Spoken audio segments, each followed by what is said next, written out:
Welcome to LC Screen Talk. My name is Larry, and this is my review of American Ultra.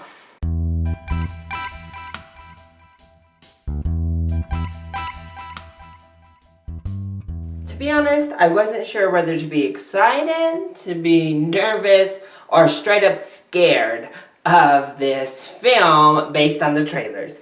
If you haven't seen the trailers, which guessing based on the tracking for opening weekend, most of you haven't. It is about this stoner couple, particularly the male in the stoner couple, and one day these people show up at his gas station job and try to kill him, which unlocks some hidden skills he never knew he had. Sounds kinda out there, doesn't it? Well, it is. Now I fully expect this to be the 2015 fan and cult favorite. I think that people are really going to gravitate toward this movie. It's so unique, it's so out there, it's really different, and I think that's going to just draw in the cult fan following.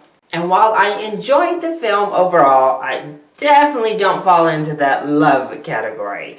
So let's go ahead talk about the many things that it does get right, starting with stellar acting. Jesse Eisenberg is flawless in this film. His best work certainly since The Social Network, and maybe even better than that because it's so unique and different from the rest of his Hollywood portfolio.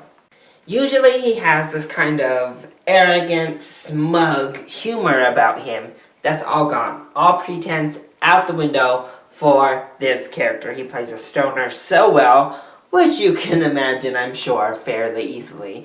But he also plays someone who's kind of stupid, kind of spacey, kind of out there. So, wow, he hits all of the comedic beats down to great physical body humor. I thought he was really, really strong. But the real standout here is Kristen Stewart. She was spectacular. This might be the best I have ever seen her in a film. She was that good. Again, it's not a big shocker that she plays this stoner girl very well. She could do that in her sleep because it requires no emotion.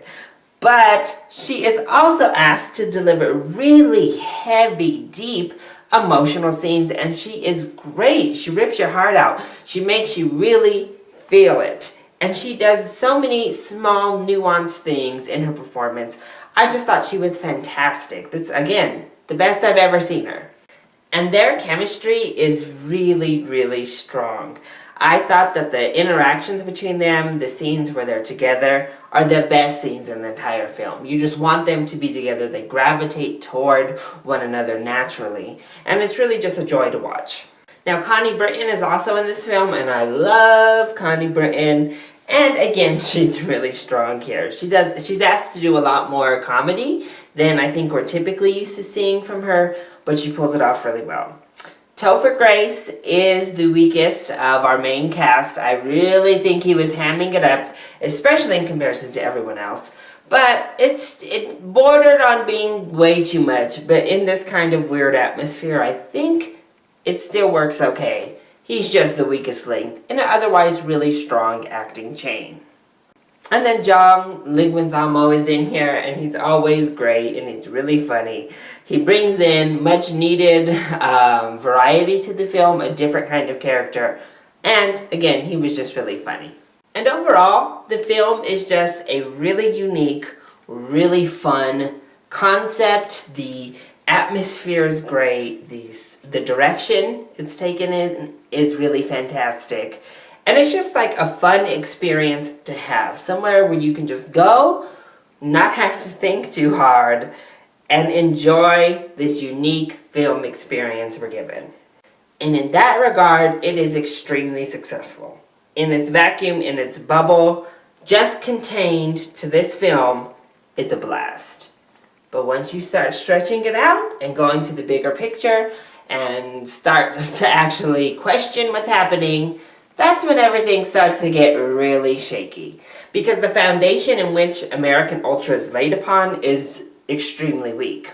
None of the characters' motivations are explained almost at all. We're given some shades of backstory, but none of it is fleshed out. We don't know the CIA's reasons for doing anything that they do in this film. And the CIA comes off looking terrible. I know that part of it is government control and the ruthlessness of the government and what they'll do for their bottom line, whether that means, sacrificing people or not caring about their citizens. And I think that point is very poignant and comes across very strongly. But the CIA itself and the moral just void that they have is not very becoming. And it was like, really? Is this really how the CIA would act, or the government-sanctioned body at all would act? But then you just look, and more so than that, it's like, what are your motivations?